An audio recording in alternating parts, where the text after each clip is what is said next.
सर्दियों का मौसम था। कड़ाके की ठंड पड़ रही थी। शीनू इस ठंड के मौसम में बाहर बैठी भीग रही थी और सिसक सिसक कर रो रही थी। माँ, माँ, आप मुझे छोड़कर कहाँ चले गई माँ?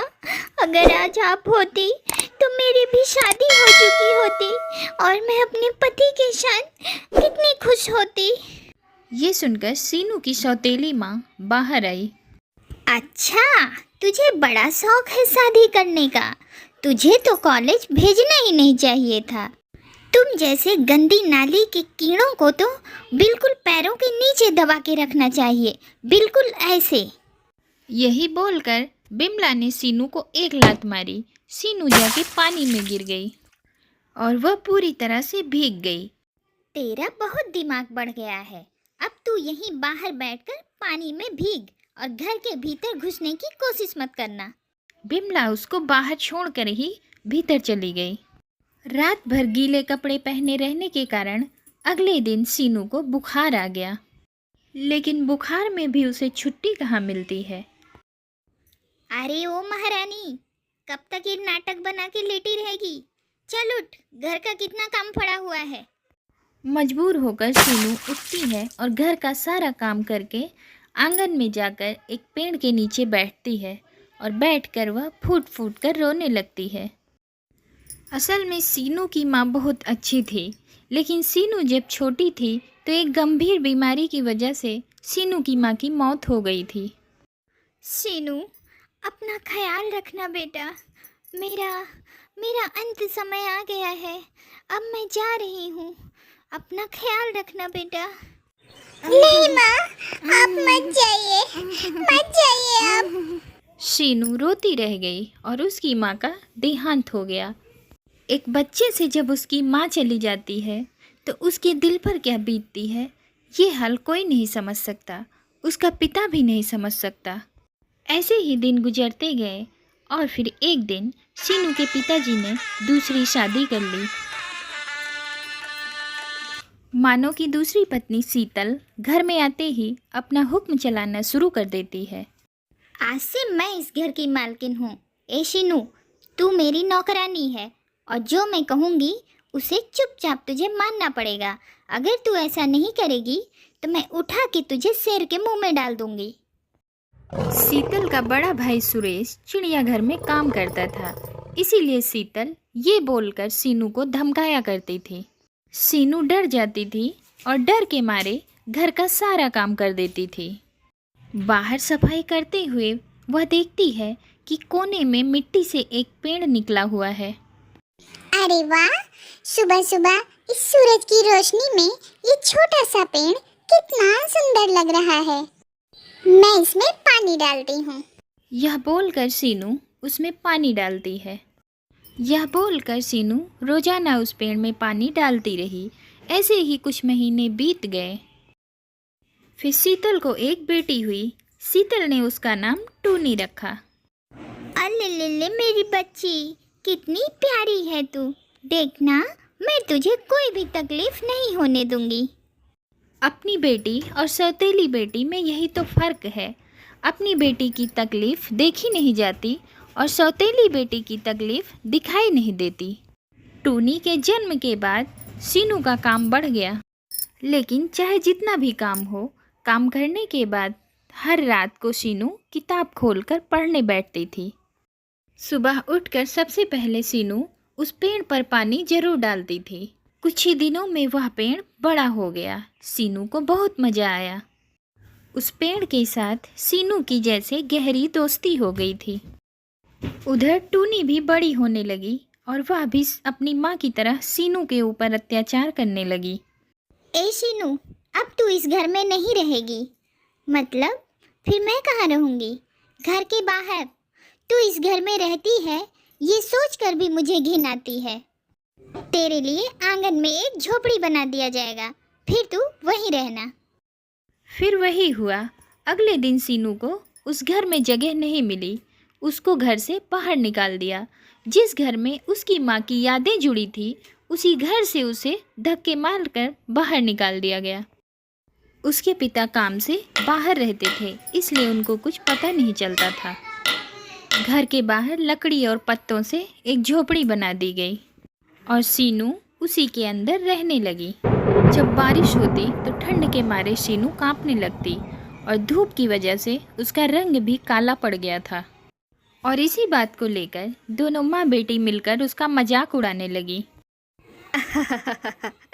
अरे देख तो जैसे काली चुड़ैल लग रही है। अरे माँ, नौकरानी तो ऐसी ही होती है। काली कलौटी, ये तो इस घर की नौकरानी है, नौकरानी। सीनू को इन सब की आदत हो गई थी। ऐसे ही दिन बीतते गए। सीनू और टूनी बड़ी हो गई थी। अब इनका दाखिला कॉलेज में हो गया था। टूनी को शहर के एक अच्छे कॉलेज में भर्ती कर दिया गया था, लेकिन सीनू के लिए शीतल ने एक भी पैसा खर्च नहीं किया।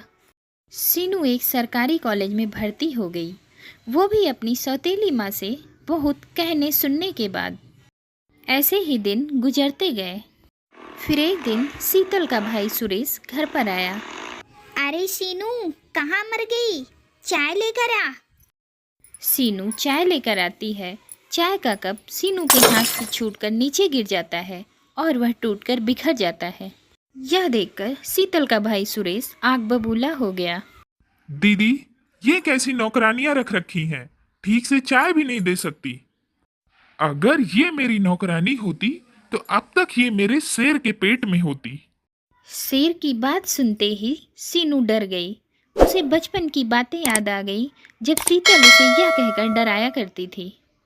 असल में चिड़ियाघर में काम करते हुए सुरेश को 40 साल हो गए थे और वह रोज शेर के पेट में खाना डालता था। शेर का नाम सुल्तान था। सुल्तान चिड़ियाघर का सबसे बड़ा शेर था और वह सिर्फ सुरेश के हाथों से खाना खाता था। इसी बात से वह सबको डराए रहता था और सीनू को शेर से बहुत डर लगता था। क्या सुन लिया सीनू?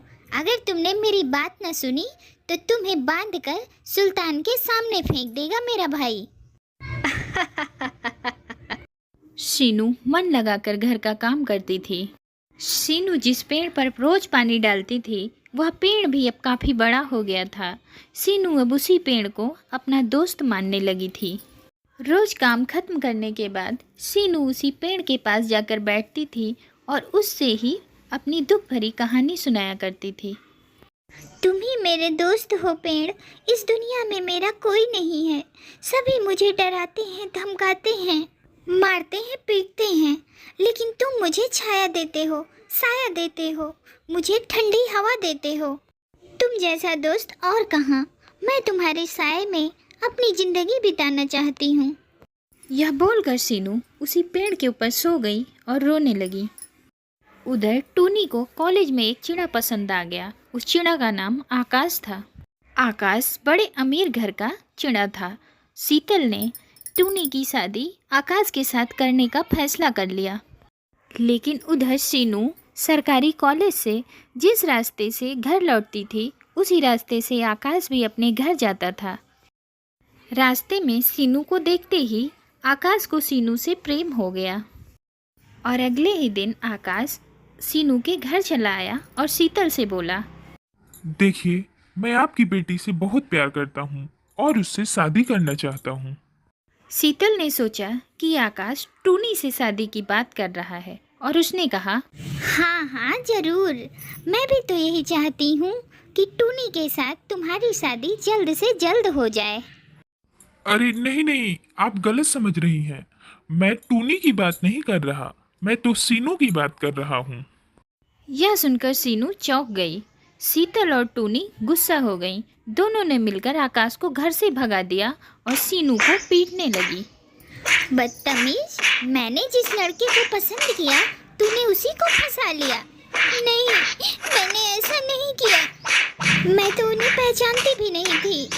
लेकिन उन दोनों ने सीनू की एक बात नहीं सुनी और शीतल ने गुस्से से सीनू की झोपड़ी भी तोड़ दी। सीनू को सर छुपाने के लिए अब कोई जगह नहीं बची। रात में सीनू बाहर ही बैठी रही और अपनी माँ को याद करने लगी। तभी शीतल ने बाहर आकर सीनू को फिर मारा। उधर टूनी का गुस्सा सर पे चढ़ा हुआ था। टूनी ने अपनी माँ शीतल से कहा, माँ, बहुत हो गया इस सीनू का नाटक।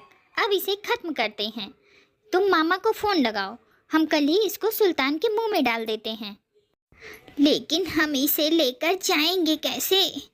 लेकर नहीं जा सकते? तुम मामा से कहो सुल्तान को यहाँ लेकर आए। शीतल ने यही किया। सुरेश उस शेर को रात के अंधेरे में लाने के लिए राजी हो गया। उधर सुबह हुई और बुखार लेकर सीनू काम करने में लग गई। काम खत्म करने के बाद वह पेड़ के नीचे आकर बैठ गई। मैं क्या करूं? मुझे कुछ भी समझ में नहीं आ रहा है। मेरे पास एक झोपड़ी थी, आज वो भी नहीं है। अब मुझे यहीं पेड़ के नीचे रहना होगा। ये बोलकर सीनू ने उस पेड़ पर अपना हाथ फेरा। हाथ फेरते ही उस पेड़ से एक फल टूटकर सीनू के सामने आकर गिरा, जैसे कि वो पेड़ सीनू से कुछ बोलने की कोशिश कर रहा हो। सीनू को कुछ समझ में आया, उसने तुरंत वो फल उठाया। पेड़, तुमने मुझे फल खाने को दिया, आज तक मुझे किसी ने कुछ नहीं दिया। मैं तुमसे बहुत प्यार करती हूँ। जैसे ही सीनू के आंसू उस पेड़ की जड़ों में जाकर गिरते हैं, वह पेड़ एक मिट्ठू राजकुमार में बदल जाता है। यह देखकर सीनू चौंक गई। ये क्या? तुम कौन हो? मैं एक जादुई राज्य का राजकुमार हूँ। मैं एक जादूगर हूँ सीनू, लेकिन मैं एक साधु के श्राप से पेड़ बन गया था। साधु ने कहा था, जिस दिन तुमसे कोई सच्चा प्रेम करेगा उस दिन तुम फिर से मिट्ठू राजकुमार बन पाओगे। आज मुझे सच्चा प्यार मिल गया है सीनू, तुम ही हो मेरा सच्चा प्यार। क्या तुम मुझसे शादी करोगी? यह सुनकर सीनू रो पड़ी। उसको तो जैसे सब कुछ मिल गया। उसने तुरंत हाँ कर दी। उधर सुरेश सुल्तान को लेकर घर आ गया। अच्छा, तो तू घर में लड़कों को भी लाने लगी? इसे तो आज खत्म करना ही होगा। सुल्तान, जाओ दोनों को निगल लो। यह बोलकर सुरेश ने सुल्तान को पिंजड़े से आज़ाद कर दिया। सुल्तान दोनों की तरफ बढ़ने लगा, लेकिन सुरेश को यह नहीं पता था कि राजकुमार को जादू आता है। राजकुमार ने जादू से सुल्तान को अपने वश में कर लिया और उसने सुल्तान को टूनी, शीतल और सुरेश पर छोड़ दिया। सुल्तान तीनों को निगल गया और सुनीता को मुक्ति मिल गई। उसने राजकुमार के साथ शादी कर ली और सुल्तान उसे अपने जादुई राज्य में लेकर चला गया और दोनों खुशी खुशी रहने लगे। तो प्यारे दोस्तों, सीनू के पिताजी का क्या नाम था? इसका जवाब आप हमारे कमेंट सेक्शन में ज़रूर दें। हमें आपके कमेंट का बेसब्री से इंतज़ार